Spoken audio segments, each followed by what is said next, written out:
Everyone has that story of their first tiny New York apartment. The cockroaches and the mice. Oh my God, and the rat. I went with Nick to get the trap. The moral of the story is sometimes it's better to live with the rat.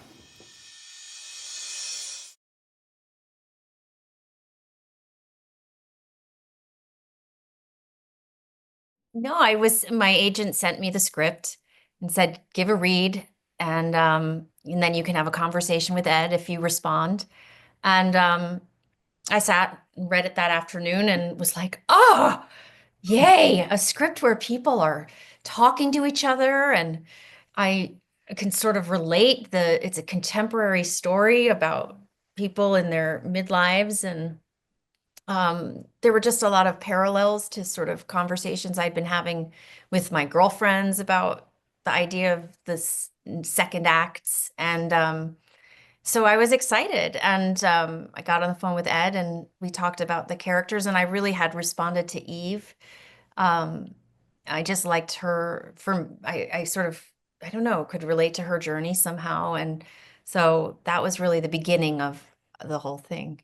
Well, this same exact thing happened to me. My agent, I think we're at the same agency, Gretchen, with different agents, but my agent called and said, I have this Ed Burns script, and they have you in mind to play Maggie, and would you read it? And if you respond to the material, he'd love to meet with you. And I read it that day, the second they sent it to me, and called my agent. I said, I cannot wait to talk to him about the script. And we met. We live a few blocks away from each other, so we met at a cafe, and I mean, I jumped in with both feet, completely confident, because the material was so good. You two are so lucky. I always wish Scott and I had something like you two. You want to explain why I haven't heard from you in over 48 hours? I texted you when I landed in Sacramento. 3 days ago. What do you think of Renee? She seems nice. But I'm just thinking of Tina. she don't mean. I want a new chapter. I was 25 when we started dating. You're such a good writer. It's a big deal. You got one bad review. The dream is to write the book. Sadly, I'm coming to the conclusion that it's not going to happen. Did you ever think about making a change? It's just a little hard to imagine now. Do you ever fantasize about getting divorced? Fantasize? That kind of makes it sound like a good thing.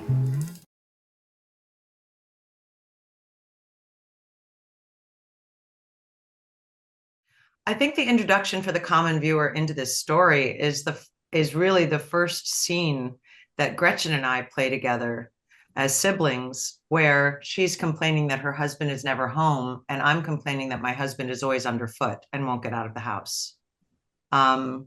Because it immediately places you where their characters are in their lifetime at that moment, and how you always think you want what another person has.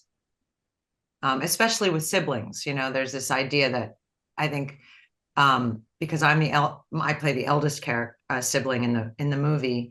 You know, I roll my eyes. My character rolls her eyes. We start with me on the phone with Gretchen saying, "Have you seen Scott, her husband?" And it's, you know, been happening since time immemorial. This phone call. This is the phone call I always get, and then I always look at my husband and go, "Have you heard from Scott?"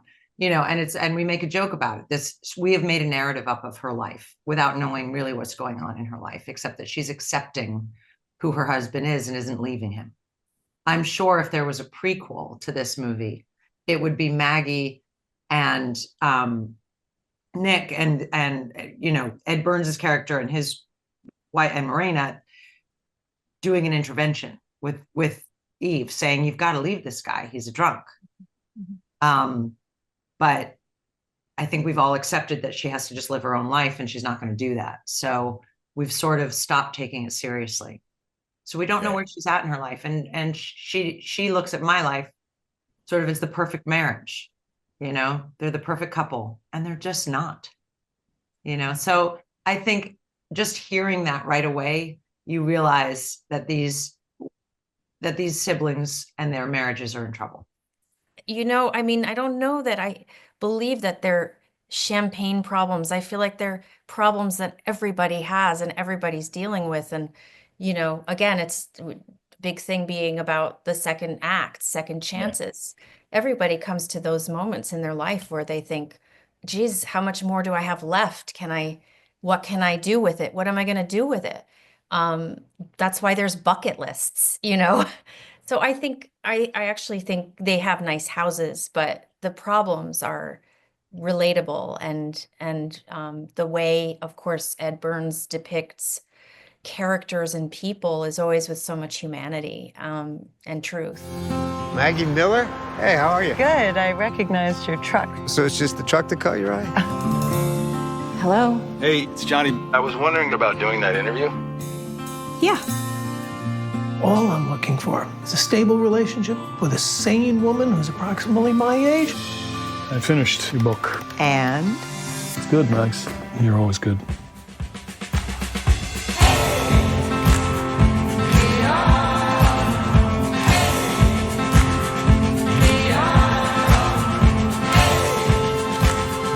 What if I told you I think I made a mistake? Come on, really? I've been thinking about all the things I gave up for you. I'm not going to do it anymore. She only wants to get back together with you because you're with me now. You did inspire me. I wrote the first song that I've written in years. It's about fresh starts, second acts, the promise of new beginnings. You meet a lot of unhappy women up here. Who says I'm unhappy? You're here, aren't you? So what's this guy's deal? He has slept with nearly all the women in this town, but not me. Okay. He just delivers the word.